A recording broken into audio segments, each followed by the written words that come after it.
Mayuri Deka is a faculty with the University of Bahamas, and she will be presenting. I'm sorry, I'm assuming you pronounce she and her.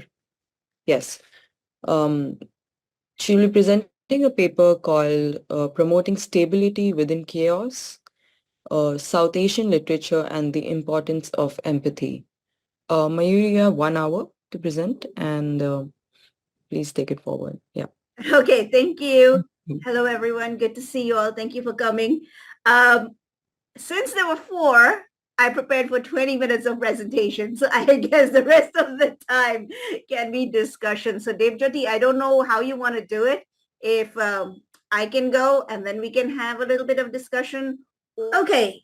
Um, so today I'm presenting on a topic that I have actually presented at SASA for quite a few many years now. But this is the research that I have been doing over the last about 10 years or so. And it focuses on how literature can be used within the classroom to encourage more pro-social thinking and action. Now, I was in administration before this year. I was the chair of my school. And as we are seeing a shift in administration, we also shift, therefore, we are seeing a shift, therefore, in academics as well. And one of the things that has become quite evident is that there is a lot of questioning of the value of humanities, especially within the academic space if you're talking about finances. So this sort of project also stems to answer that sort of questioning where there is a question about the value of humanities within academia, but also the larger society.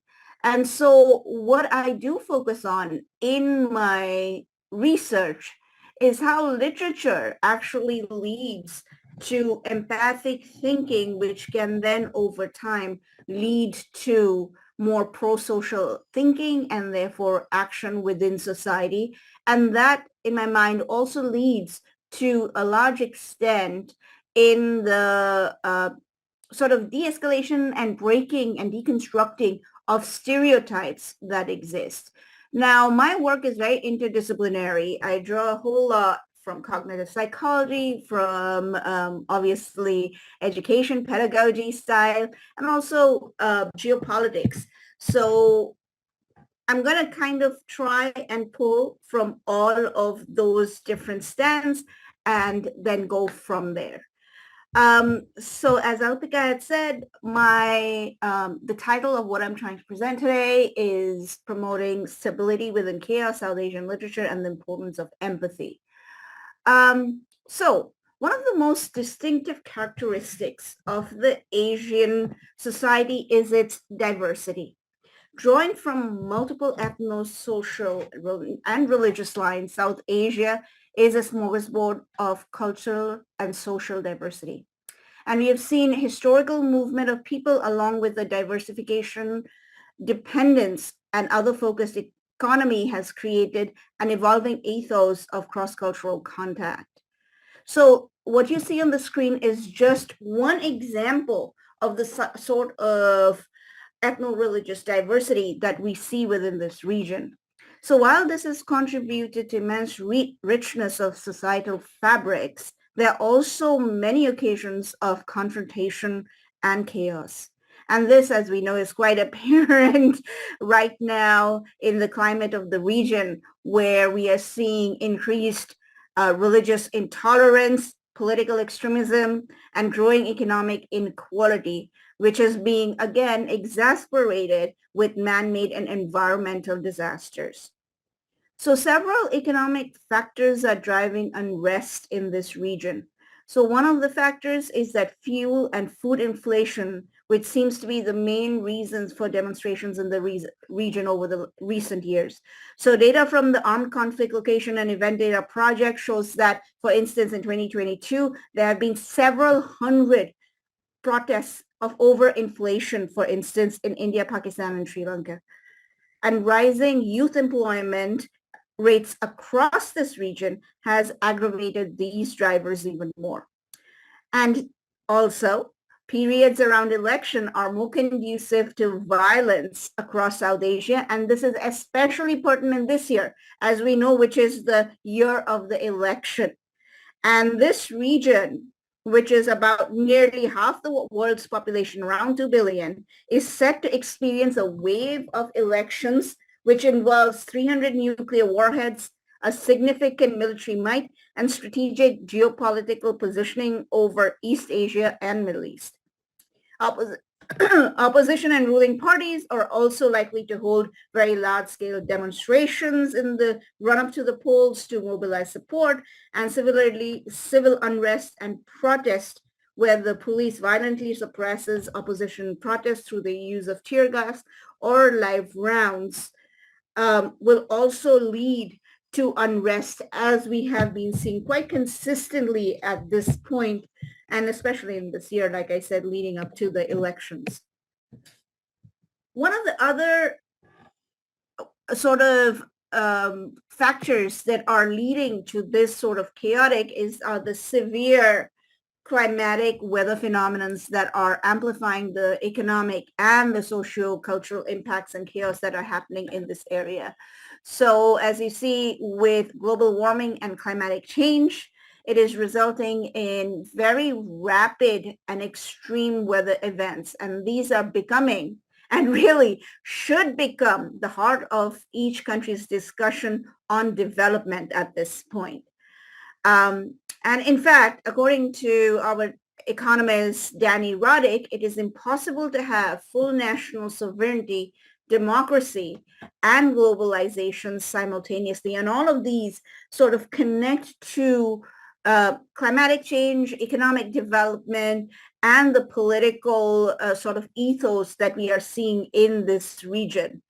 And this concept of the political trilemma of the world economy that exists, and this is something that even Javier Solana explores as well. And they argue that too much globalization erodes the sovereignty of a democratic nation state. And by increasingly subjecting countries to economic and financial forces that might not correspond with the wishes of the domestic majority, it might lead to more of a chaotic space. So governments are increasingly responding to global issues from the perspective of supranational blocs that are there, for instance, UN or European Union and IMF, for instance, rather than to a large extent citizens' desire. Though I think geopolitically speaking, we are seeing a slight shift of that, especially from India at this point. So there's a movement on that front. And climatic disasters are amplifying this response. So the growing distrust of the citizens is further being intensified by growing feelings of disconnect with the government, where the citizens feel powerless, and especially the minority feels powerless and unable to affect change within the systems. Now, this has resulted in a populace that is responding with certain biases, and we are seeing that across Southeast Asia. Globalization is also creating a citizenry that is constantly transforming and expanding to include new and sometimes conflicting social-cultural contexts. And this is the world that South Asian literature and our students inhabit. And let me just clarify when I say our students, I'm talking mostly about students who are in the South Asian literature classroom who are not from that culture or are separate geographically, culturally, politically, economically from that sort of socio-cultural economic ethos. So I kind of mean that kind of a classroom. So within the text that the students are expected to read, they are also being introduced to a world that might seem very distant and unrecognizable. So again, I'm talking about South Asian literature classroom that focuses on texts and cultures that are not local to the country in which we are teaching them, really. So the reactions of disinterest and non-involvement with the text, and a lot of times it might be that students are in those classes because they're required to be. It's a gen ed, or it's a class that fulfills some sort of an elective criteria. That might be the reason of disinterest, of course, but also beyond that, there is also a very sort of base understanding within multi-ethnic literature, that students feel a lot of distance from the texts and cultures that they are reading about, especially if it is outside the ethos of cultural experience. So they haven't experienced those cultures, they haven't read anything about it, or they don't know anything about it. And so they seem to stumble on some very sort of basic things when they're reading a text. For instance, one of the biggest problems for multi-ethnic literature is that students complain that when they are reading a novel, they can't remember the character's name. So they get confused about who's doing what, right? So that is one of the issues that does exist. So that's the kind of sort of cultural distancing that I'm talking about. And the literature and the material, the content is quite common, which is quite commonly covered in these classrooms, are from unfamiliar social cultural contexts, like I'm saying. So a new pedagogy that focuses on empathy and pro-social ethics and encourages a schema of secure identity in a student is therefore needed within the South Asian literature classrooms.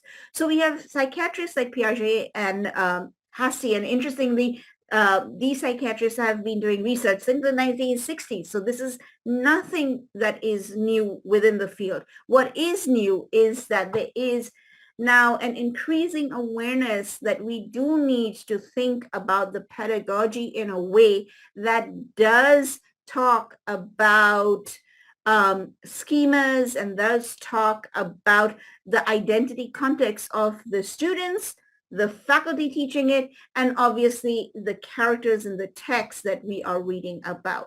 So psychiatrists have recognized that individuals bring organized meaning structures, and these are called schemas, to every new encounter in the physical or literary world. So through certain role reversal and perspective reversal exercises, it is possible to introduce changes to an individual's schema.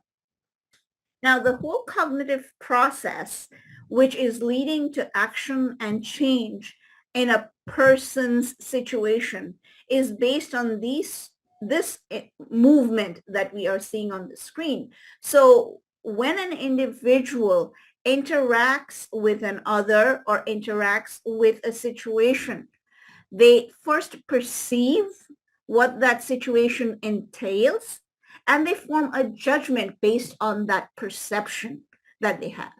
And this judgment, for instance, they might decide that if they're in a situation where they are seeing, for instance, bullying of certain kind, they perceive and first ensure that there is bullying happening. So we think, okay, I can see that there is stereotyping and bullying happening, and we come to a judgment, okay, this is wrong.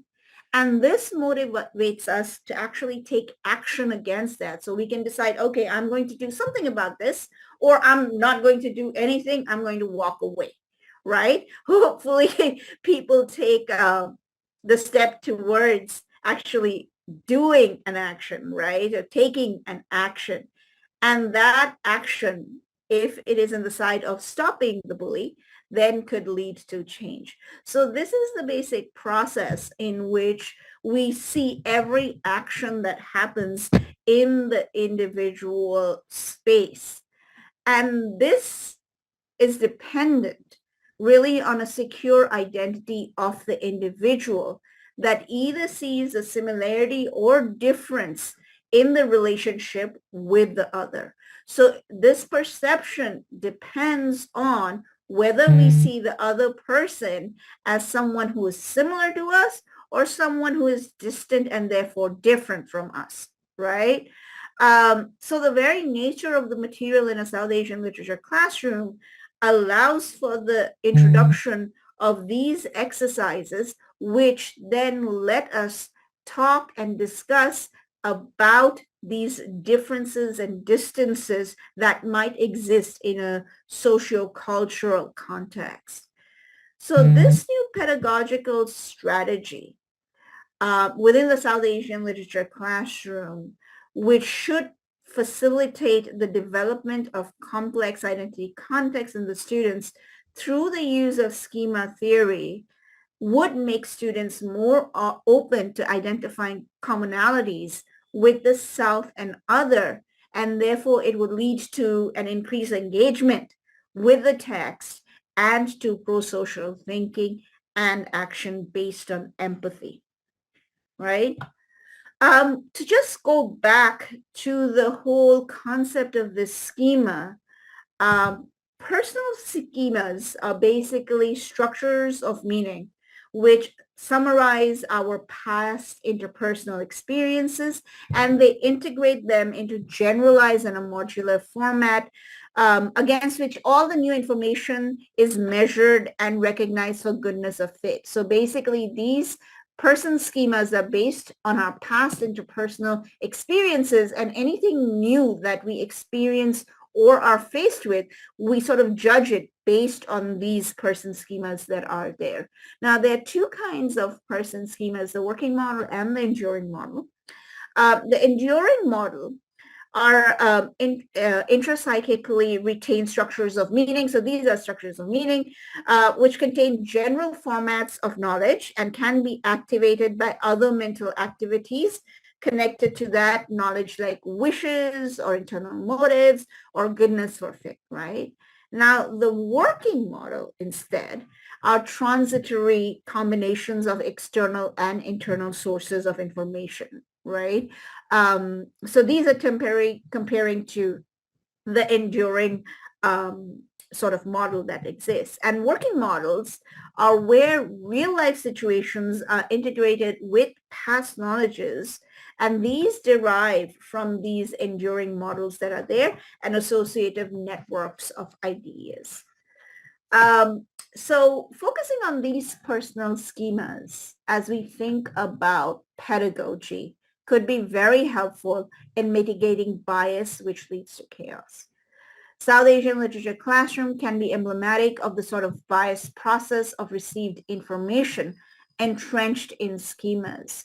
So research has very clearly found that people who have certain biases against certain groups of people tend to have that because they have enduring models that lean towards that kind of stereotyping or bias.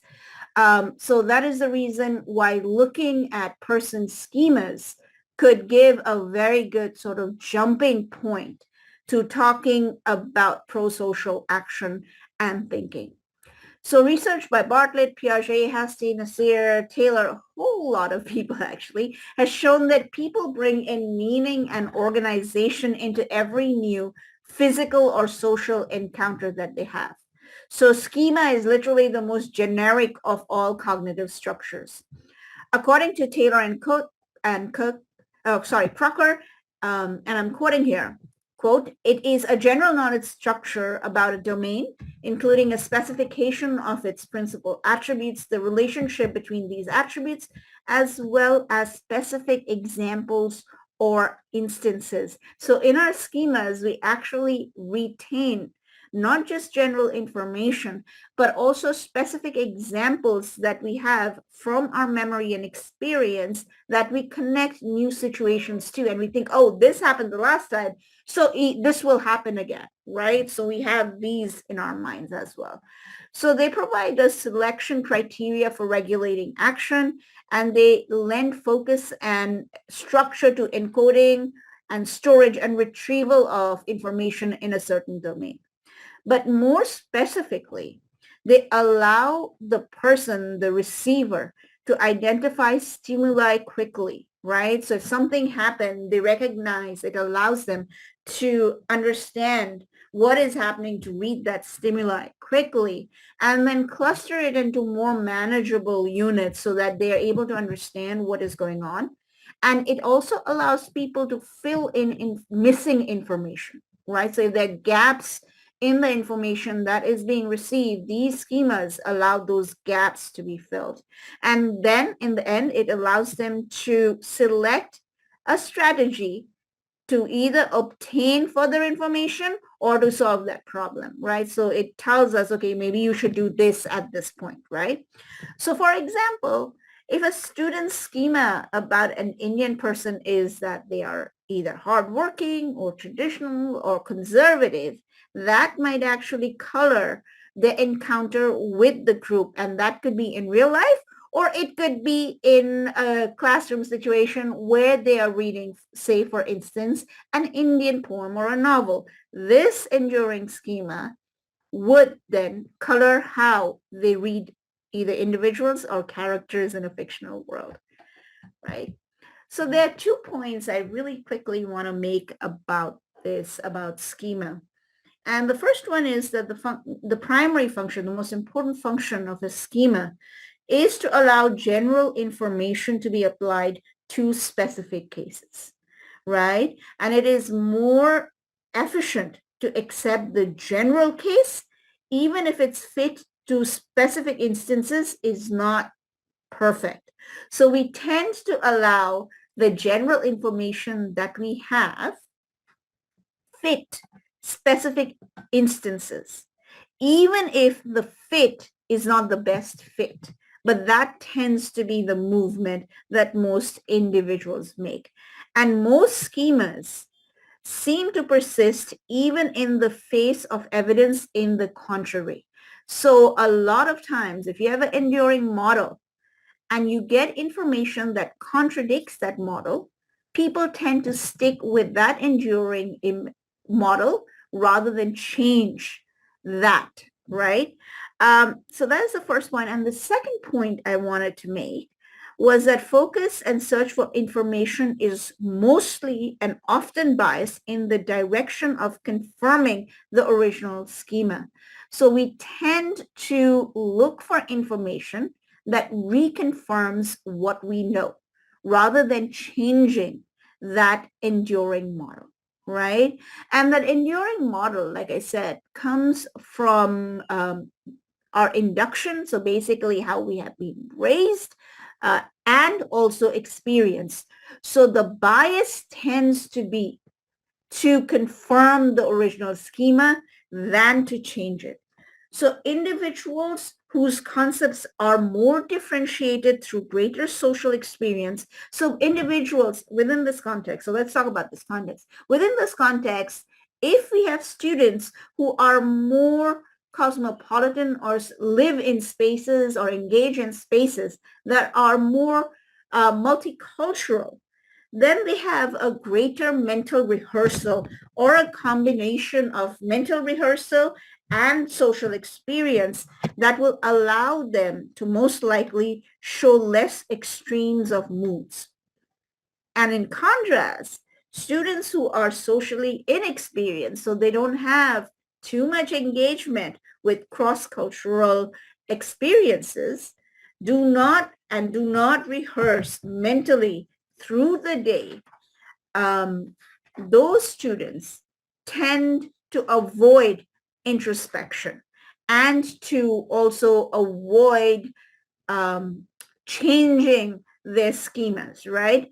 And tend to forge fewer, stronger associative links in the area of the self, right?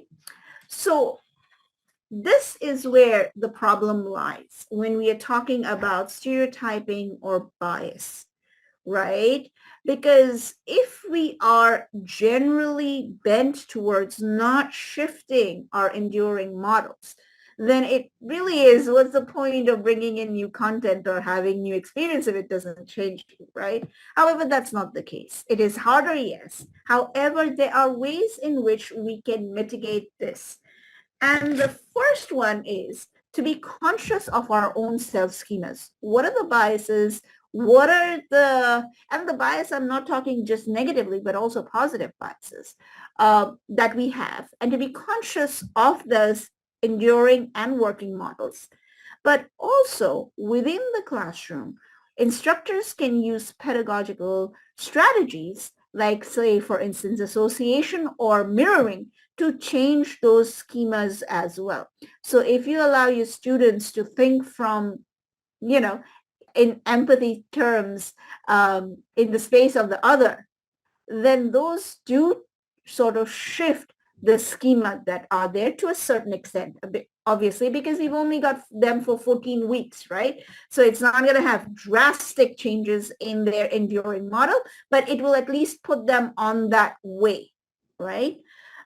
The South Asian classroom is especially well suited to create this new form of assessing, evaluating, and judging the other to lead towards pro-social ethics. And in general, the literature classroom could present the absentee other who is both unfamiliar and distant. The characters that the students read about are neither in the in-group nor present. And this is the point I kind of keep making, because these are the points that actually define how we behave with other people or characters in this case, right? Indeed, there is no need for students to empathize with the other. I mean, why should I empathize with another? There is no enforcing need. And people are more increasingly finding it hard to maintain their secure identity in a world that is become rapidly diverse. And that is one of the biggest problems. They feel threatened, right? And when people feel threatened, they lash back. And that just continues that self-professing sort of schema that is there. And literature in its very content challenges students' core components by introducing and asking them to make connections with diverse realities that they might not be used with. More and more students are focusing on reestablishing their identities rather than finding similarities with an other. So they are more focused on kind of who am I, and especially at the college level, if you have traditional students, they're more focused on that reestablished of identity. So this self-enhancement affects not only the degree of structural similarities that students will see between themselves and the characters and the cultures they read about, but also their cognition of transgression and justice in a situation. So if they are familiar with the other, then they will read any transgression or anything that is done to harm these people in a more positive bias than if they think that the other person is distant and far away. The similarity is there also in the here and now bias. So if something is happening to a person in front of you here and now, people tend to be more sympathetic rather than if it's happening, say, 1,000 kilometers away, right? So these biases tend to work in that way. So just as harm to the self is interpreted egocentrically, similarly, any harm to a person or member of the group is judged with more empathic bias towards the familiar and present member. The other is given less leeway and judged more harshly if we think of them as dissimilar to us, or we think of them as far away. You know what? Someone else can take care of it. So I don't need to worry about that. It's not happening to me. It's not happening around, right? So a pedagogy that focuses on rethinking these schemas attempts to reduce these biases by encouraging students to engage with novel material and to see similarities with alien others' affective states and life experiences that are there. This allows students to empathize with another while being secure that they have a unique self, which is different from the other in certain ways. The focus on similarity and difference from the other counteracts the identity vulnerability that students might feel if they're asked to identify completely with the other. Indeed, when people who are secure in their sense of self face an other who is suffering and can see similarities with their life conditions and effects, And this is because of the memories of their own past life experiences and the emotions that they have. Then they empathize with this other, right? So this allows them to judge the role of the other in a manner which is very similar to how they would judge themselves, right? And it is without that negative effect of the familiarity bias and the here and now bias. If they decide that the other has been harmed, then they will take actions to actually alleviate that harm and thereby reduce their own empathic distress to a certain extent. Now, Lakoff points out that the reason why this can be done within the literature classroom is because the power of language comes not from reason, but from frames, prototypes, metaphors, narratives, images, and emotions, right? And literature by its very nature comprises of these narratives and images. So instructors within the classroom can therefore appeal not only to the student's logic, but also reveal the flaw in their knowledge of the other in emotionally compelling ways. So what you see on the screen are different type of exercises that can be done that leads to this sort of appeal to the emotive and to sort of rethinking the schemas that are there. So by using exercises such as perspective taking or mirroring or projection, instructors can engage and encourage the students to see perspectives that are alternative to what they have themselves. Further, the content in the literature provides ample material and opportunities to read experiences and identities which reflect collective concerns and beliefs that are alternative to themselves. So the pedagogy would therefore focus not only on changing stereotypes of the self and the other, so how we see ourselves, but also how we see the other, and therefore expand sort of the circles of similarity and differences that we have within the South Asian literature classroom. And this, I believe, could lead to a more diverse and inclusive way of thinking leading to action and would also promote stability. Thank you, everyone. Thank Very you. nice. Thank you. Thank you, Mayuri. That was a very, very thought-provoking presentation. And I do have a couple of questions, but we can always take them in the end. And if anyone has any comments, please save it for later.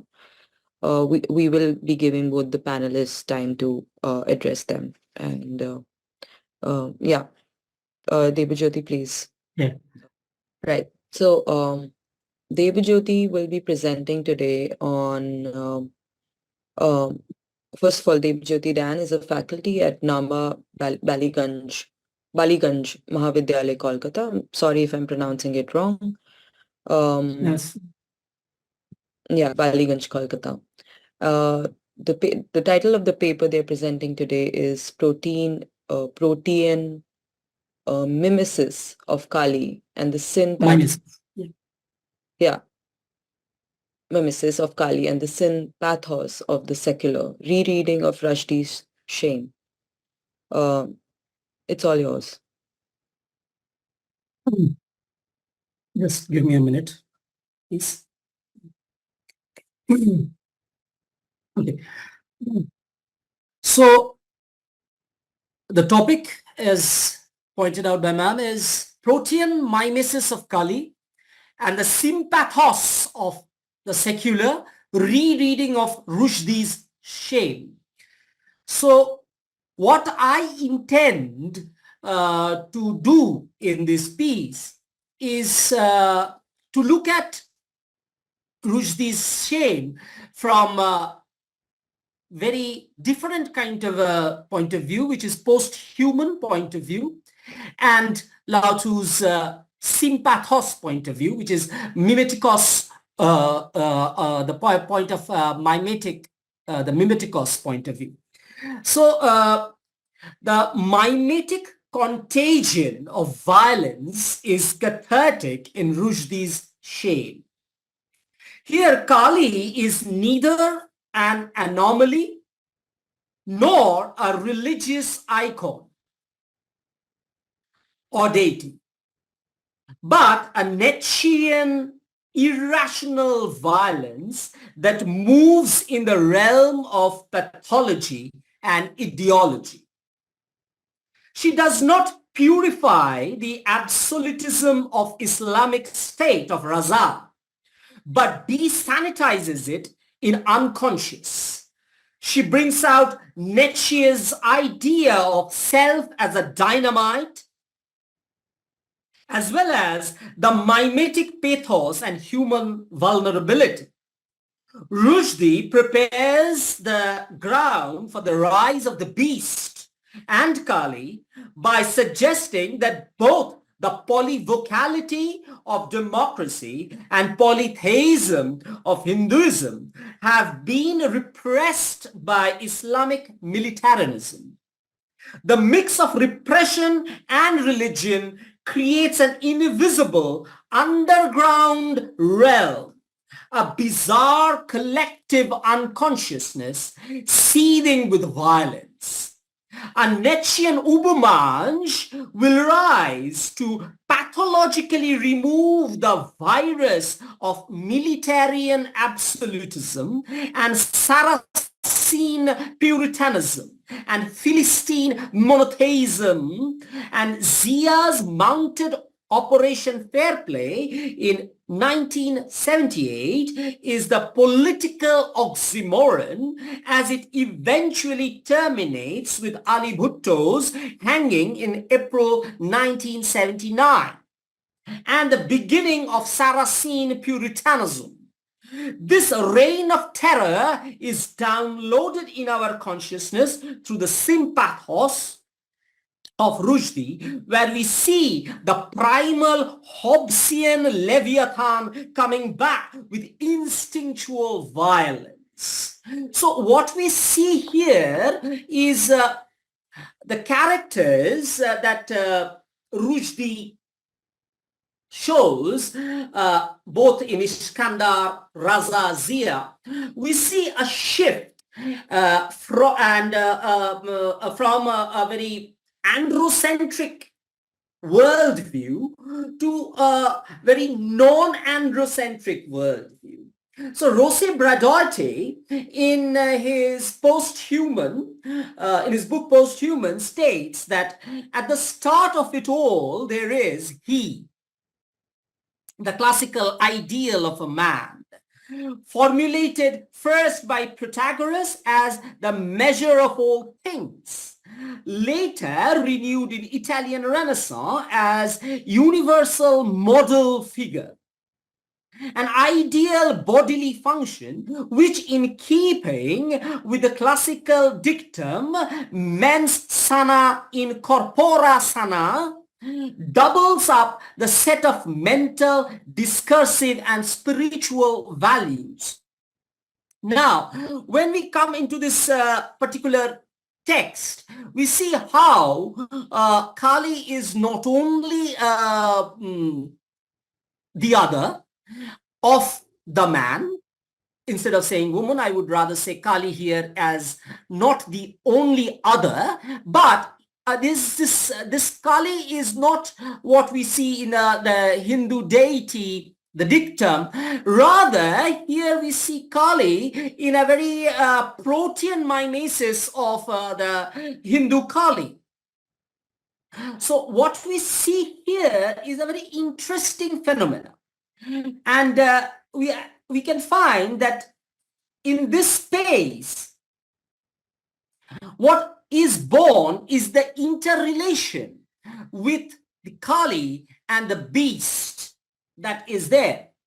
So, drawing upon Haraway and Brad and Staci Alaimo, who coins a corresponding terms transcorporeality to highlight that human body is never separated from the environment. We have to understand that. But always intermeshed with more than human world. So we see that shame takes us to a dangerous dark dynamic of cosmos, as Omar and Raza are punished by the mythic figure, the beast, and the post-human figure of Kali for following and giving orders. So what Rushdie does is to find a kind of a transhuman perspective and enter into a post-human where Alaimo's bodily nature and science and environment and material self offers a valuable insight into the connection between the materiality of human bodies and the more than human world, asserting that if nature is to matter, we need more potent, more complex understanding of materiality. Otherwise, the environment will remain in a symbolic sphere as an object of further exploitation and colonization. And therefore, when we see the emergence here is not in the fashion that here Rushdie did in Satanic Verses. For in Satanic Verses and Midnight's Children both, we see the characters, religion becomes a very interesting and intriguing point. But in Shame, we rather see not completely a religious angle to it, but rather a criticism of militarianism, absolutism, and the repression of the polyvocality of democracy. So what we see here, rather than in Satanic Verses, here he is suggesting that repression creates a horrid backlash. And not surprisingly, religious repression creates a religious or otherworldly backlash. And so the beast as a non-human agentiality of non-negotiating ontological praxis. So in the ontological space, the horophilia, we see that both Iskandar and Raza Haider becomes and Zulfikar, following the image of Zulfikar Ali Bhutto, we find that they are not simply otherized. Rather, Sufia Zanobi, who is repressed, oppressed, and suppressed, gets into the ontology of these male characters, and the horophilia creates the idea of male as abject, Christevan abject rather than object. And what we see here again is that potent and political possibilities of the body of Kali, and therefore a kind of obliteration of Raza Haidar's fictional version of late Pakistani authoritarianism. Rushdie's main point is that Iskandar sets up a secular regime which leads to Raza's religious dictatorship. And what we see, the diagnostic mimesis of Kali through the lens of Nidish Latu, whose diagnostic approach to mimesis, I have been guided by the methodology assumption of shifting perspective from personal vulnerability to mimetic sickness. So here, Sufia Zenobi Haider is not a demigod. She is not even a god or a goddess, but somebody who is small, physically frail, internally damaged, as seen in an authoritarian regime. And here we are activating the alternative thinking through across the bodies. The corporeal necessity evoke rich, complex modes of analysis, the travel through the entangled territories of material and discursive, natural and cultural, biological and textual, human and non-human agents, the ecological system, the chemical agents and other actors that take an active part in the construction of the society. So instead of finding kind of sympathy with the oppressed, suppressed, and repressed, that is the character of Sufia Zenobi, she inverses the power structure in a very Leviathanic manner. in a very Hobbesian manner, in a very brutal, Nietzschean, dynamite way. Instead of just, criticizing the male patriarchy, what Rushdie is doing is to bring out the idea that masculinity, or rather toxic masculinity, is as much a shame as it is a pity. Now, why should we feel pity for the one who is strong?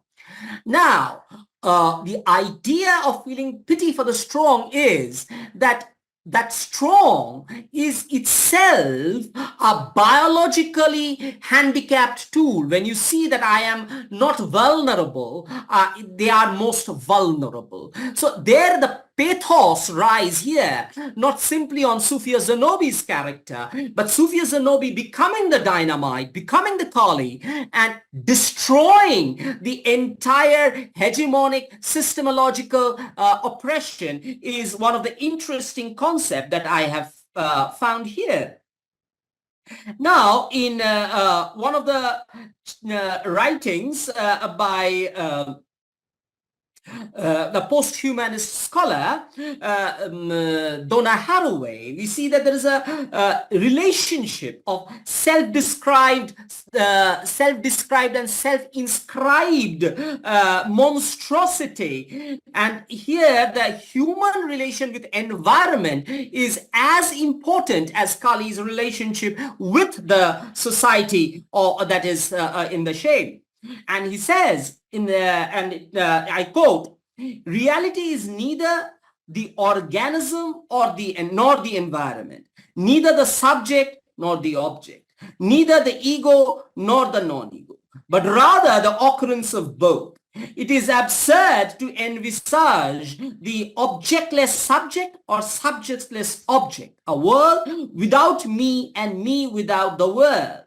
So that me here is again a very contested space of identification. And that is where I come to the next idea of sympathos. Why are we so reluctant to release the suppressed potentiality and free ourselves from the constraints to come closer to the non-human world? So the beast here takes us into this non-human world. For Flusser and Beck, it is scientific objectivity that has reduced our recognition or more than human entanglements. So this entanglement that we have here with the human, non-human and post-human in this novel is what Flusser asserts as a more rationalized picture of our world, more rationalized picture of our world. So very importantly, though the term is responsible for much needed classification of all organisms, so you just cannot call this Kali as a mutation, of the genetically advanced Sufia Zanobi. Sufia Zanobi is biologically transmuted, genetically modeled into a different cyber ontology. No, that's not it. She is not genetically modified when she becomes Kali. She is not any cybernetics. There is no algorithmic code in her genomic code. So why this Kali is necessary? Why? And very importantly, the final chapter is called the Judgment Day. Very interestingly. And this judgment, the word Judgment Day in itself takes us beyond religion, that is a trans-religious idea, because we have it in Christianity, we have in Islam, we have in Hinduism, everywhere there is this judgment, somebody who's sitting there as a judgment day. But here that judgment is not God. So why Rushdie is not going into God here in either Allah sense or in Jesus sense or in any Hindu sense, because that is why I says this Kali is not a goddess but a mimetic representation of the ideal. So here when we move to the area where we say the entities, and I quote, the entities of the environment. So this environment of Pakistan, which is being related in the text of shame. The entities of the environment are nothing but knots in this web. And we are knots of the same sort. We are linked to these entities. They are there for us, and the entities are related to us. We are there for them. But both the environment and the organism are abstract extrapolation from the actuality of the intertwined relationship.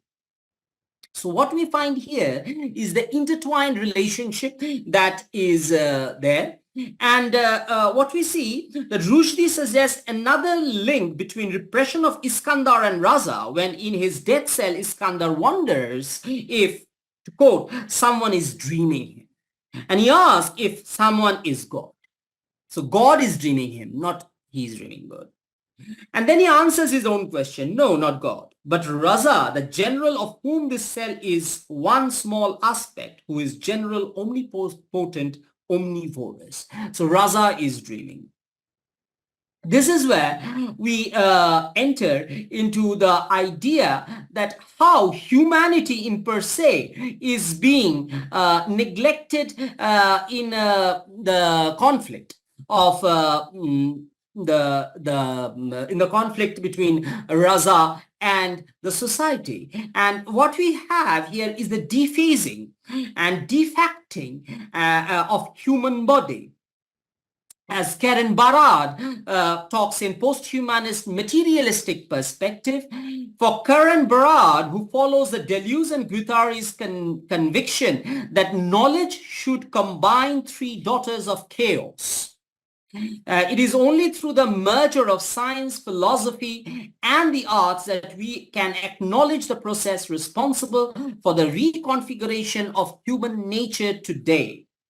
So what human nature we have seen in this text is a kind of a nanotechnology of the atomistic religion and the religious dichotomies. In imagining that, Iskandar says, in imagining that Iskandar has made Raza, Iskandar admits to himself that he fostered the condition which allowed Raza to rise to power unchecked by any firm democratic process that he might have put into practice. In this, Rushdie seems fairly accurate, for while Bhutto's Pakistani People's Party started off well, it effectively banned opposition from 1974 to 1977.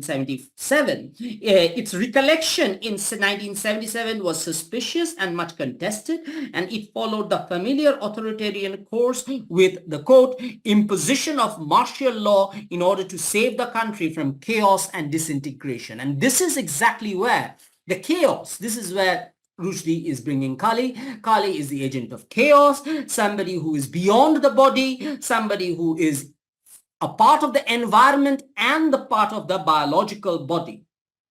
So in the writing, 2007, Meeting the Universe, Holloway, Quantum Physics, and Entangle of Matter and Meaning, with the definite thesis that matter and meaning are not separate elements. So here, the matter of the body and the material of the self is not separate.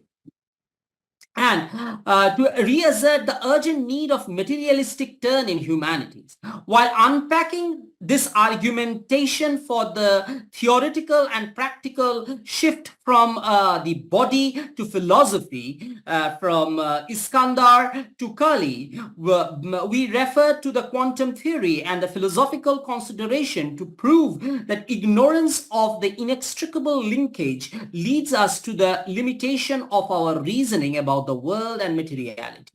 Drawing in a methodology of Niels Bohr's empirical findings, the things do not have inherently determinate boundaries and properties, and thus also the words do not inherently determine the meaning.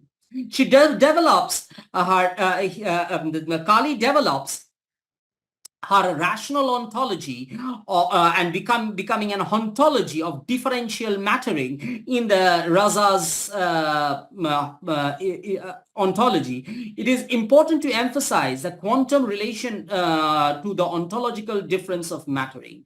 Physics is for us only a metaphor, but predominantly the method to articulate how the material world is brought into being in its complexity.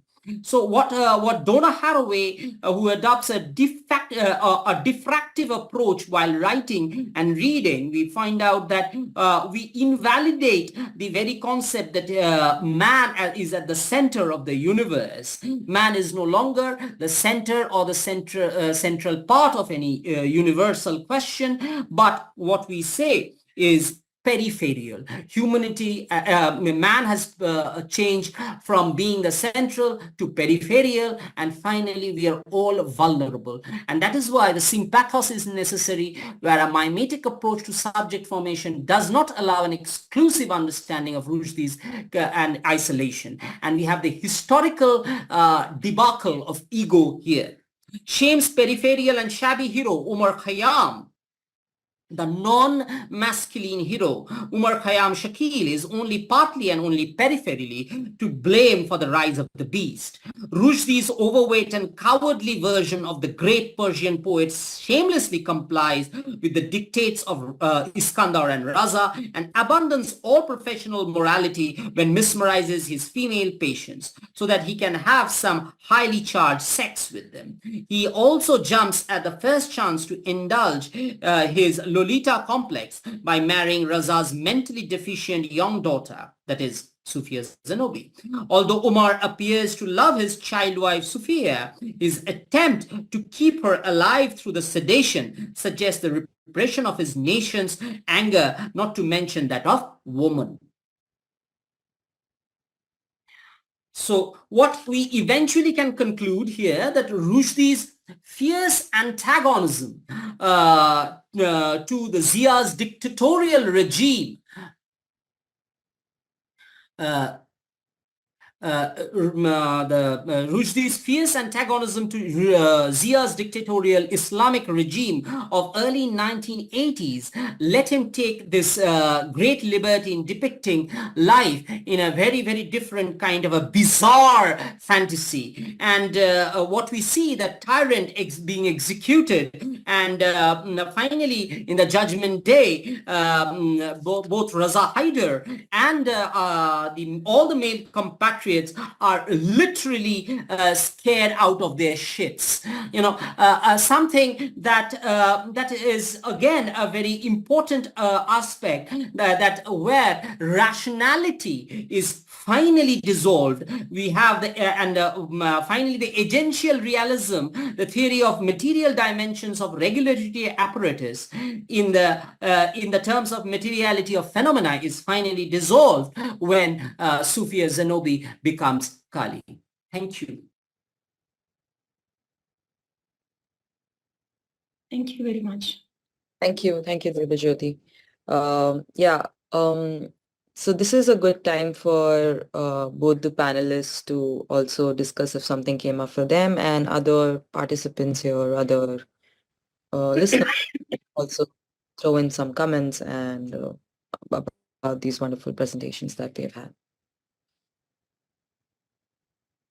Yeah. Debojyoti, if I can call you that. Yes, definitely.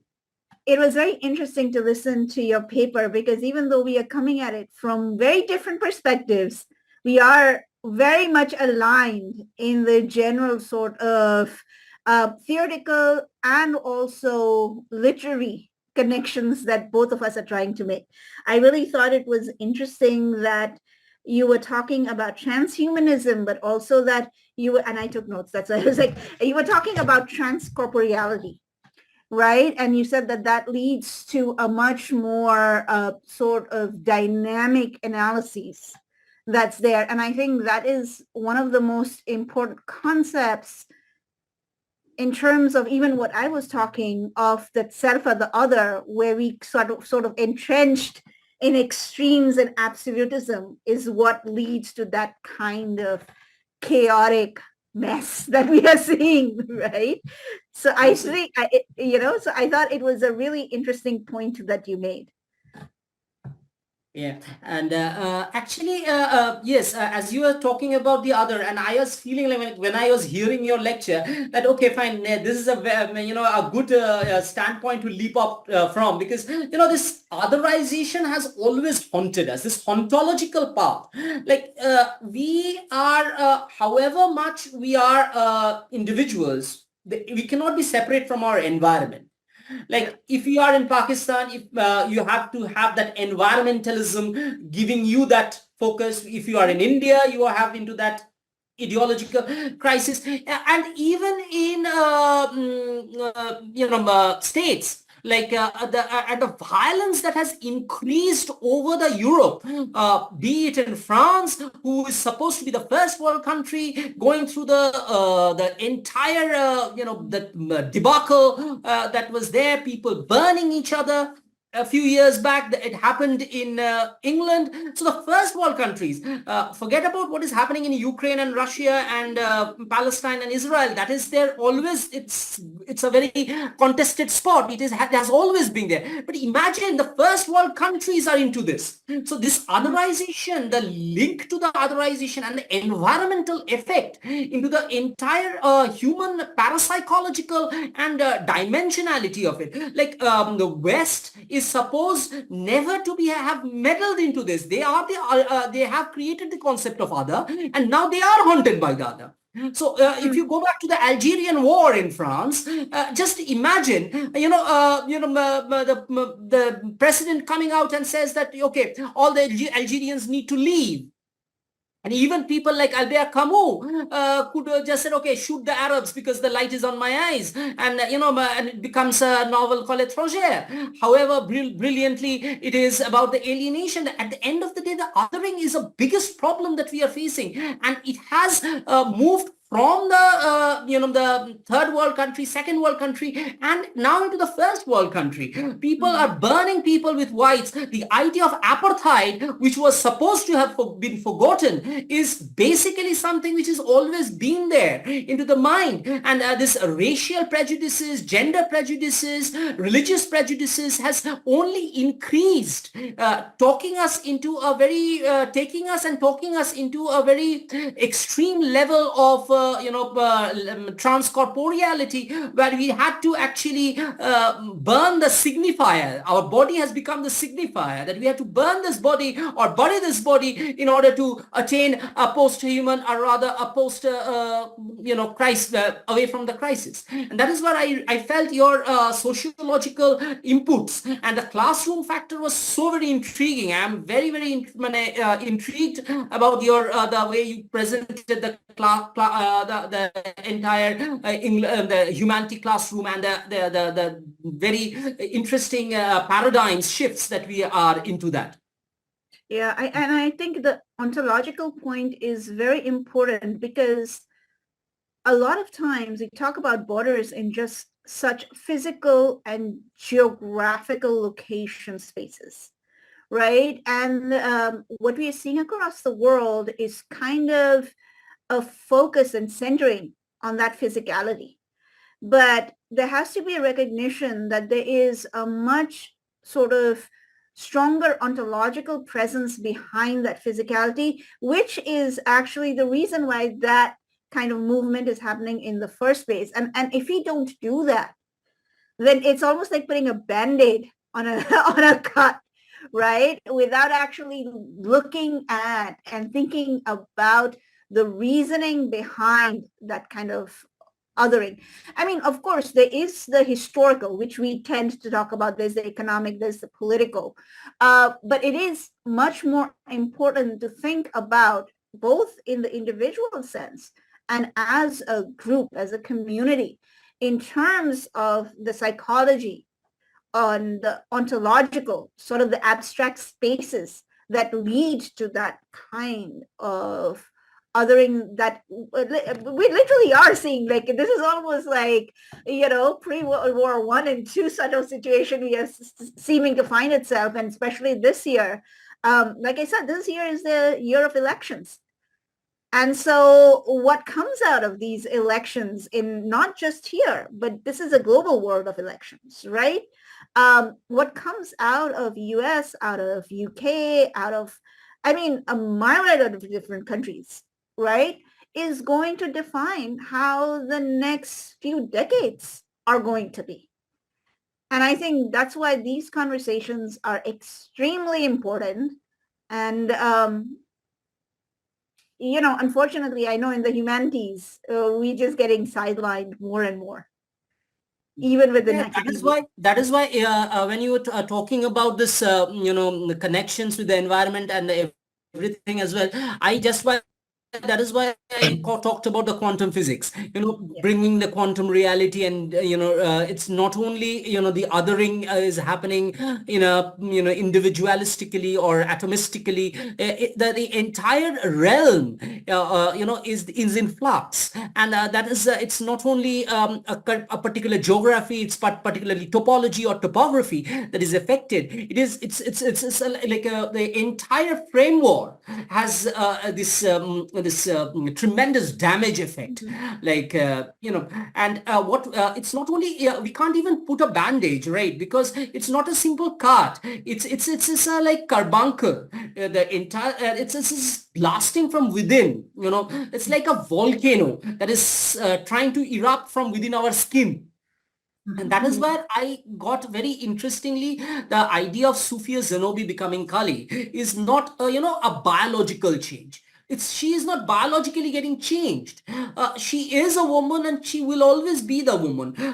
She was an handicap. She was oppressed. She was beaten by her father because she is very soft spoken. She was ill-treated by her husband. He literally sedated her to keep, my wife is not fit to come before the masculine gaze. So he kept him sedated. So what happens is that when you sedate individuals, it becomes collective. The collective consciousness that you have been speaking about is brilliantly idea is found here, because this is a collective chaos that comes out. This Sufia Zenobi becoming Kali is not an individual. She is no longer an individual, and otherwise it could have been a very anti-religious text like satanic verses being banned. And imagine Rushdie getting shot. Very very recently he's shot. So he's a very relevant man. And if he would have been shot when he wrote satanic verses, then I wouldn't have been I had a problem. Okay, fine. He wrote about Quran. He called it satanic verses. He was shot. But just imagine the animosity that underlines after so many years, after that man has gone through so many levels of changes, he is still shot. Can you imagine the amount of animosity? And when this, and that is why this text, I said that this is not a simply religious text. You could have just said that he is just, trashing Islam. No, he's not just trashing Islam. He's trashing the idea of militarism, the Saracen Puritanism, the very Talibanistic instinct, that led to the 9/11. There's something that, after USA removed their armies from Afghanistan, it just went back. It just went back to the same, hellhole, quote, the same hellhole. So what happened with Guantanamo Bay detention camp? What happened with all these, repression, oppression? Nothing has changed. The psychologically nothing has changed. We had not been able to improve on humanity per se. Even the environment has disastrously gone down. So, people died in millions, over the world, not only in Afghanistan, not only in Iraq, not only in Ukraine, not only in Palestine, not only in Israel. People are dying. Nonetheless, people don't care.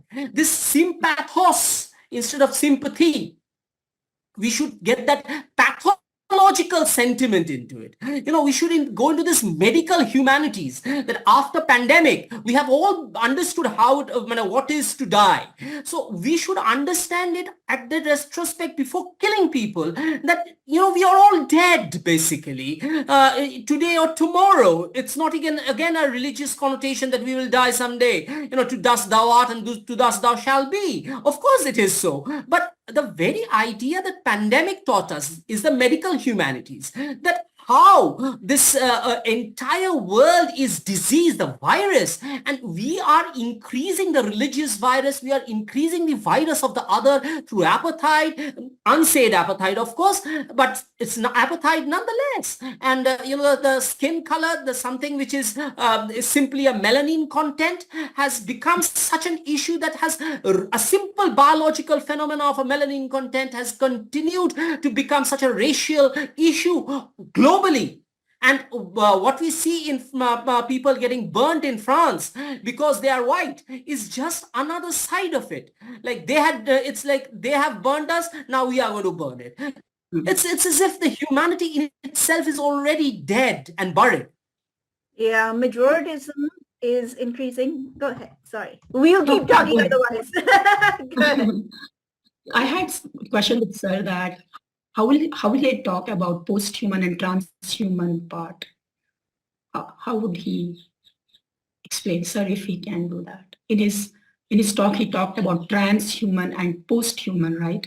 So Yeah. how do you differentiate both this trans part and Yeah, Okay, I think I will post-human jump and in. trans. Yeah, I will jump in at the moment because my question also belongs to that particular category. Is there where you very interestingly bring in a point of Kali is not cybernetics. Nothing is happening to her body. Nothing's the genomic blueprint is not changing. But what we are studying here in the post-human sciences, and it's a lot to do with oh, there's going to be a genetic transformation. Is there's going to be a lot about your AI changing, robotics coming into place, and how does the mind tackle between the both? If you can speak a little bit about that. Definitely. This is something which have been working for last 10 years. It's one of the area that I have been experimenting with. Like, it is very difficult to always look at binaries. Like, from Descartes onward, we have always thought about binaries, right? Mind, body, they are different. mind? Machine, creativity, they are different. They're opposites. Sex, love, and spirituality, they're opposites. The problem with creating opposites is that at the end of the day, the binary code of 0 and 1 does not really work when it is human. Now, when we are calling about this algebraic equations, right, of a point where this is the point where humanity will stop and this is the point where robots will start. No. What happens is, very, very naturally, what we see that the identity of cybernetic ontology by Catherine Hayles has brilliantly pointed out that there is no such thing as a post-human condition. And post-humanism does not mean the end of humanity. It is continuation of humanity through the algebraic codes, the algorithm. So genetic codes and algorithmic codes together creates this cybernetic ontology. Now, when I'm talking about Kali, what Kali is being shown here is there is no technological involvement. So, outset. When I was writing this, my colleagues were saying, well, Rushdie would have just jumped the gun where you said Kali is a post-human. I said, yeah, fine enough. He can, because he's still alive. He can come and debate. But we know Rola Barthes says the author is dead after he writes. So I would rather have participated in a one-to-one discussion with Rushdie himself and trying to convince that how his Kali is post-human. Now, here, what I talked about as the post-human is like this entire destructive urge, the destructive urge, the self as a dynamite. So, when that human blast, this is very different from suicide bombing, right? Nietzsche's idea of self as a dynamite is very much philosophical, not the idea of going into a territory with bombs in their body and going for the suicide bombing of that we have seen that happened over the years by Hamas and everybody. So instead of going to that particular space of suicide bombing.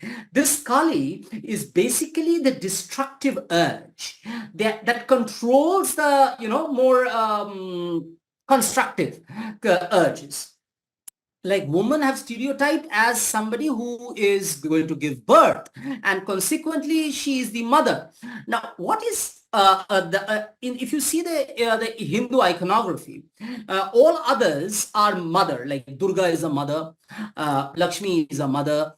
They have Saraswati is a mother, because they all share the mother quality. But Kali, for instance, is never called really in that way, that because it reflects that idea of termination, the very idea of Shiva doing the Tandava, something who is extremely explosive and is needed to explode a kind of system.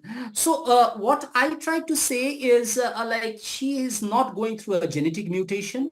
She is not going through robotics, algorithmic mutation, but she is a repressed woman whose the level of that repression has turned her has rather dissolved, not turned, dissolved her human quality. She is no longer the mother. She is no longer that woman who feels ontologically the touch of human, rather that she exists in the ontological state. Okay, she almost creating the Christeva's abject. So by becoming Christeva's abject, almost like something which produces disgust, horror, and every other sentiments, she's negating the very womb. So it's like she is for the first time in her life, she's taking the control of her womb, of her uterus, and of her body, and thereby she is moving away from the stereotyped concept of a woman or a human into a more dynamic, philosophically dynamic, destructive urge. She has become, and in that way I have tried to say that she is a post-human. And the difference, as ma'am asked about the transhuman and post-human, is also very simple, that when you are transcending humanity through the environment, entering into the beast world, for instance, if you go for the studies of vampires of legend, werewolves, and others, interspecies, breeding, in literature, not in reality for a change. But that is where the transhumanism is. But post-humanism is a very real concept, both as a quantum reality and as this reality. Whereas transhuman is something which is completely literal, something that is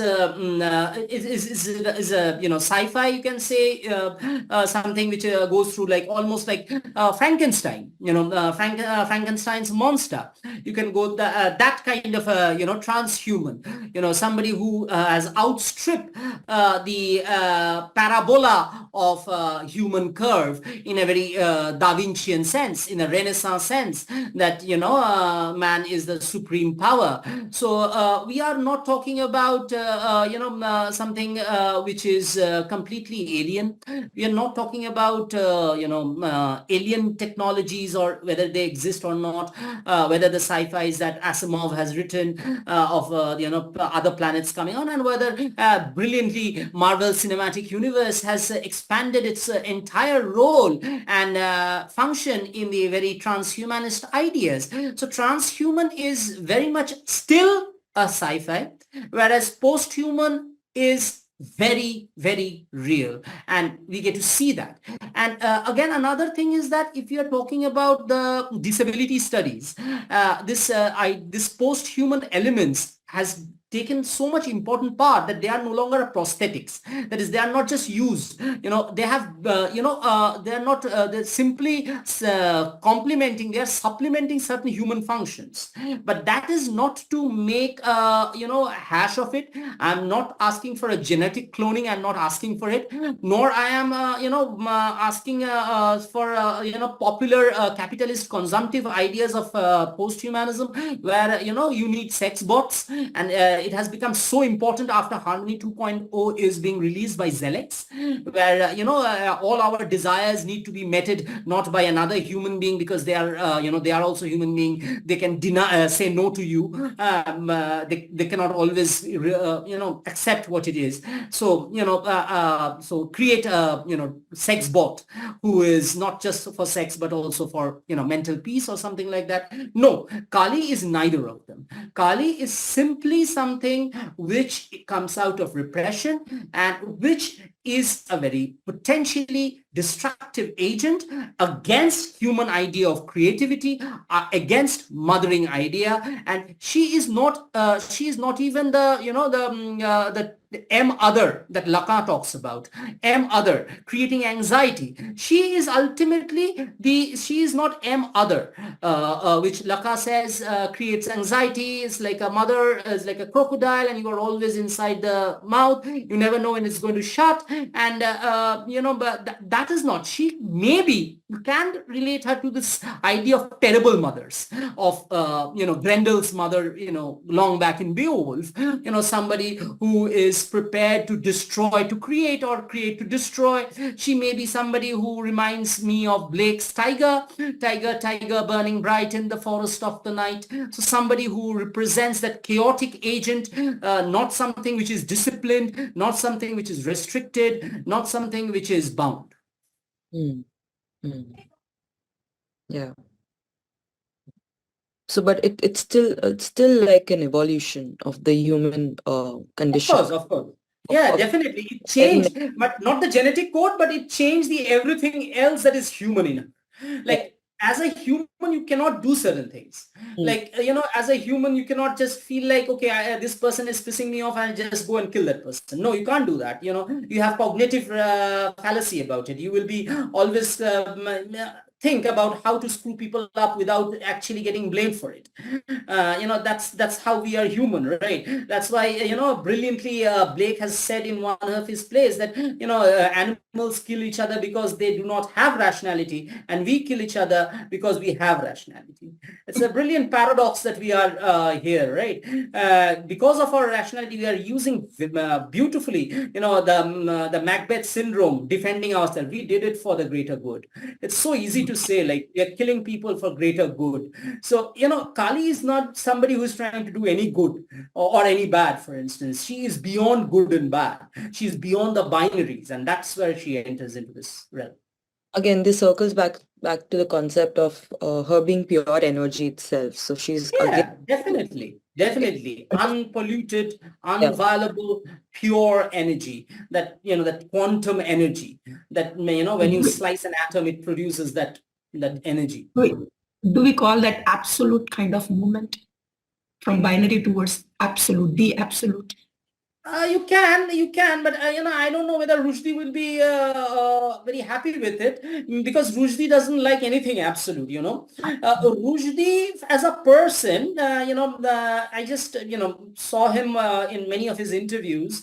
I guess when he came to India, I don't remember whether he have or not, but I haven't met him. But all his interviews, all his writings, I believe, talks about this non-absolutist. So he always actually being in that, being in a society which is absolute, and haunted and hunted by it. He's both haunted and hunted by it. And even now, as I said, unlike Taslima Nasreen, with Rushdie, the equation was completely different. With Nasreen, it's more like Sufia Zenobi's condition. And, that is why her journalistic writing are that. But with Rushdie, things are very different. He is a man with a great humanitarian idea.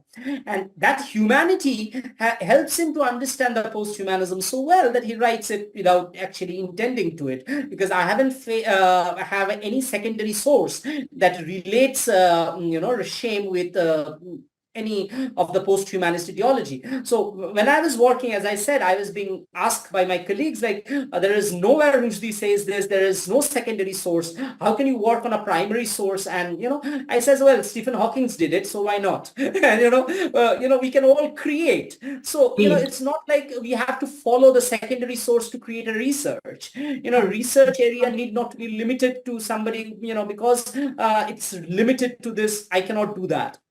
We are obviously limited to our secondary source because we in our arts, in our humanities, we do not have the scope that quantum physics would give you, to give more field work. There is a very literal difficulty in finding field work, but definitely, if I could go back in time in 1970s to see why Rushdie was writing about this, it's very clear. You can get a very clear picture of this. Problem was with satanic verses. The problem was with Midnight's Children. They are completely of different package. They were almost like agenda based. Like, I have to go against this. Shame is a novel which is completely talks about a very considerate. It is not absolute. It's very considerate. Yes, ma'am. What you are asking? I was telling that this is what I have felt in Jain philosophy. So if you look to the philosophy of Lord Mahavir, he is nowhere talking about absolutism. He's talking always about anikantvad, non-absolutism. So this idea of non-absolutism is something which I found when you were discussing this thing. And we have to really look for best non-absolutistic model. That is where we can. And that is why I like Mayuri's idea about the class, and where she gave this final diagram where this what we need to do. That Mayuri, can you talk about the last model that you have just given a little more? You mean about the specific, specific pedagogical exercises? Yes. What we need, I felt that is very important, because that is what the students need to do and learn, and even us. Yes, we have. Our students are going to become us in a few years, So they already are. Some of them, when I see them now, they feel that they are older than me. Well, mine are older than me. So, but the thing is, it's interesting. I just on a sidebar with what you're saying, Debojyoti, what you were saying in terms of Kali and the creative versus the destructive energy, I think is so very relevant to the discussions about fertility that are going on across the world in a very sort of literal sense, if you put it that way. Right? But what we are going to see, what you are describing in an ontological theoretical sense, is the consequence that we are going to see in the physical sense. And I think it is coming in multiple ways. It has already started coming, and I think it is going to get much more sort of acerbic as we go on. And that's why I think, again, what you were saying about we need to find a model that is non-absolute, because we are heading so headlong into every kind of absolutism that is there, which, given our last decade, our experiences with what happens when absolute comes, it really is mind-blowing that we are going that same way such rapidly. But yes, I mean, that is the whole sort of basis of kind of what I'm talking about, using the tools that we have within the classroom, because really that's the only controlled space we have. So all of the sort of pedagogical strategies that I mentioned, whether it is perspective taking, whether it's role playing, whether it's mirroring or projection, all of these are based in such a way that you encourage your student to think about what it is like to be the other, right? Because unless they can, to a certain extent, walk in the shoes of the other, they're never going to understand what someone else is going through, especially, like I said, if they are far away. So, it's happening in Israel. What do I care? it ain't me, right? Or if it is someone who's like not familiar with them, like what do I know about what's happening with the Palestinians? Like, I mean, I see some of them even don't even know what's happening there, or alternatively, if there's within a lot of my students are very sort of fundamentalist Christians. And so they have been told constantly a certain ideological narrative about the Israel-Palestine war. And so they have very specific belief systems about what is happening there. And it's very difficult to actually shift that, like I was saying. And a lot of pedagogy actually deals or sort of focuses on the idea that if we just keep giving our students more information, they'll change. And that is actually not true. No amount of information you give a student is actually going to make them change how they feel about someone, right? And most of pedagogy tends to say that keep exposing them to different kinds of things, keep exposing them. It'll stick, right? It'll stick at some point. It does not stick, because at the end of the day, this is about their own self-identity. It's about who they think they are.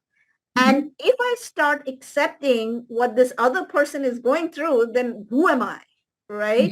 So that's why it is important to think in terms of schemas, is what I was saying, prototypes, imaging, all of that stuff.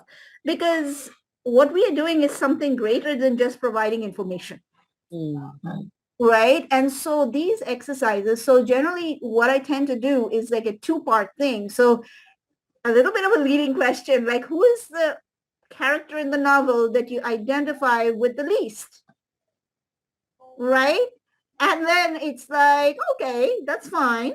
Now let's walk through this. Why do you not identify with this person? But I think it's even more in sort of effective if you can get them to walk through the actions of the other. Why did this person do this thing that you don't like?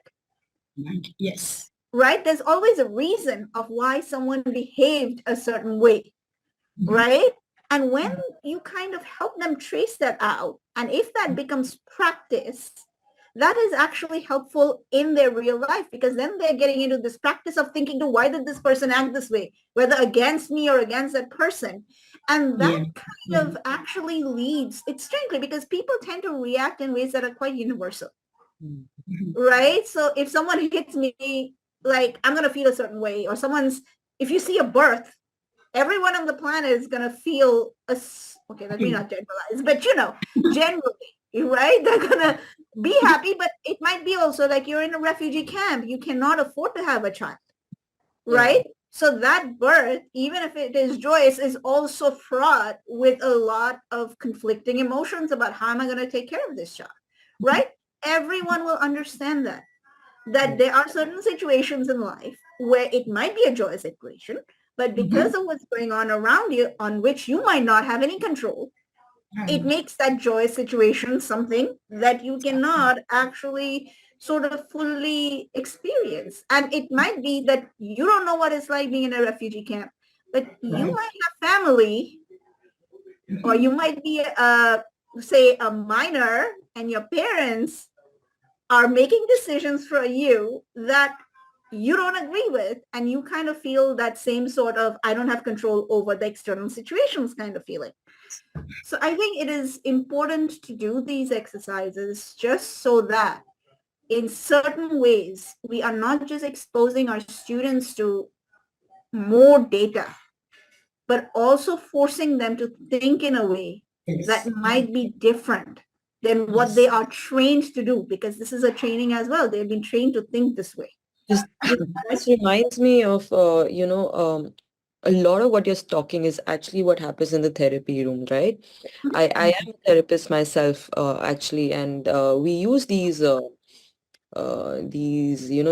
social constructivist approaches and the one of the most, I think the most famously used, and it's developing more and more and trying to sort of go away from the clinical paradigm, is actually the narrative therapeutic work, because it's a lot about what are the stories that we're telling ourselves. A lot of psychotherapeutic issues and interpersonal issues, and not just, I'm not talking about the clinical sense here, but Right. also about, the interpersonal problems, a little bit of like, and not understanding. And so, and actually I was actually working with the project. I don't know if you've heard about Tata Institute of Social Sciences. So that's where I did my master's from. And there's a very beautiful field action project called SIMHA, run by the faculty there. Mhm. I think Dr. Duggal, Chetna Duggal, and that's exactly where they are trying to, sort of intervene directly. That they're making it mandatory for kids to sort of, have certain hours of therapy, or just and including these experiential learnings, which are not information based, like you were talking about, Mayuri, where they are very there are different parts of the brain which are activated, which you can't just write down on the whiteboard. And sorry to say, the value education classes that we were undergoing, and it was just read this book. That's it. Yep. Nobody taught me that, and the education system did not take care of these things. It was only like my environment in India, which was like studying in like metro cities where there are people from different cultures, and that made me feel a little more comfortable with diversity, honestly speaking. And Yeah. yeah, and there was a very interesting question that there was a very interesting point in the presentation, Mayuri, where you said that people from the third world country who are already exposed to a certain kind of diversity have a much larger tolerance. Yeah. And you can just talk a little bit on that. Yeah. I mean, the thing is, and this is a basic thing, the more we are exposed to something, the more familiar it becomes, Yeah. right? Even if, talking about clinical psychology, because my research is very much based in cognitive psychology. Yep. So, if someone is being abused from birth, that is what they're used to. So certain behaviors they don't even notice as something unnatural or untoward because they've always seen that and they see that as the norm. Like this is the normal way to behave. So I have students who say, if my boyfriend doesn't hit me, he doesn't love me. Because a man's got to hit to show his love. Otherwise, he doesn't care, right? 50 Because that's Shades of what Grey, they, huh? 50 Shades of Grey. People coming Shade. into the Exactly, right? That, let's not get into that because I have thoughts on that movie. Not the movie, the book. The movie was the trash. The book. No, but that's what the students see. See, Concept. our students don't actually read the text. They read the movie and so they go off that, which has been so romanticized in the movie. And so I have thoughts, right? But it's interesting. So it's just, you are socially inducted into thinking certain things are good and bad and therefore normal or abnormal. And the more you are exposed to it, it kind of shifts your perspectives. And therefore, it shifts your enduring model. And then any kind of experience that you have in the future, you kind of judge it against what you know as the normal. Okay, this is normal. So, of course, it's fine. He hit her because that's what men do or, whatever it is. So that's the point I was making. The more you're exposed to something, to a certain extent, you kind of accept that. And that's the negative example I'm giving. The positive is also true. If you are exposed more to diversity, if you're exposed to a non-absolute framework, Yeah. right?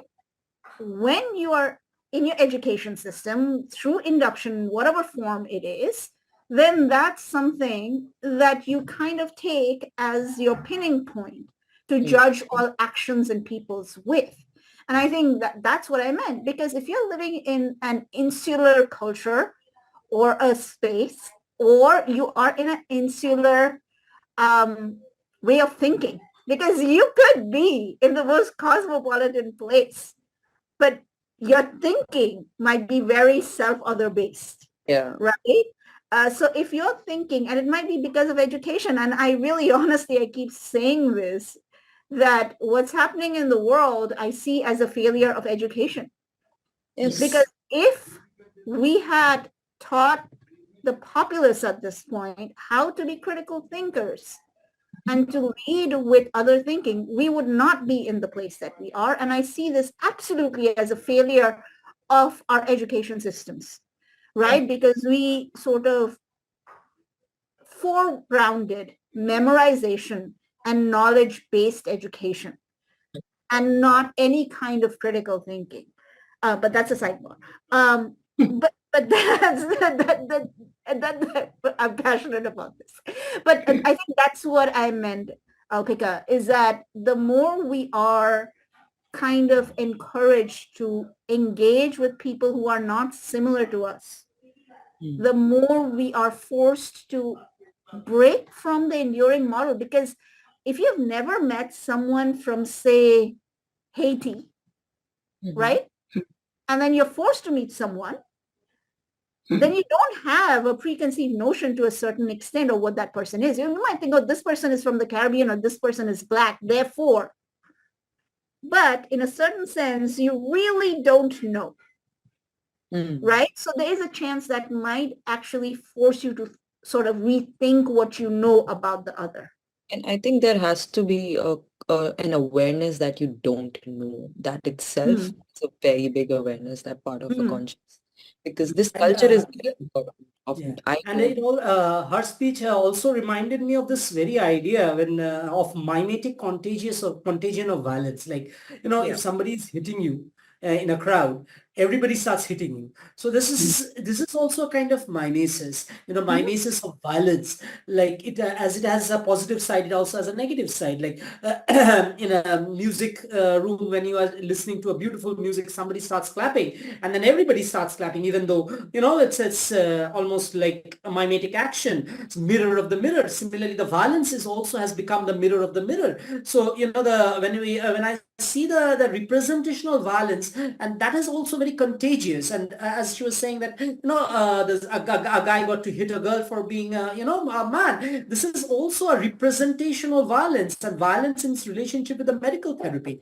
So this is where I always believe, as you were talking about the therapy part, it also reminded me that how we are relational with this violence, and as it becomes almost therapeutic to sometimes resort to violence. But once you do it, everybody starts resorting to the violence. And how it has become, instead of Freud's cure to hysteria, where we move from catharsis to Oedipal, here we have we do not purify, but we desanitize our consciousness in this violence that we are in. And that is where I always felt that we are potentially pathological when it comes to violence. And this is the reason it has gone on increasing, in a mimetic unconscious, the mirror of the mirror. And that is why a newborn smile when you smile at it. When you hold a newborn child, you smile. And this is exactly what she is talking about in the classroom. We need to do in the educational process. We as a teacher, we had to go through this mimesis of smiling, and so that they will also smile in about the other questions. But another point that I felt very good about that the students, the idea of whether you can change their way of thinking, and you cannot, as she said brilliantly, most of it remains fixed. And that is why it reminds me that of a line that Adolf Hitler writes in Mein Kampf. Men repeats history because they don't learn from it. That's one of the biggest issue. Otherwise, you could just if you again going to France, because I've spent so much time in France, so I had a lot of relation with that.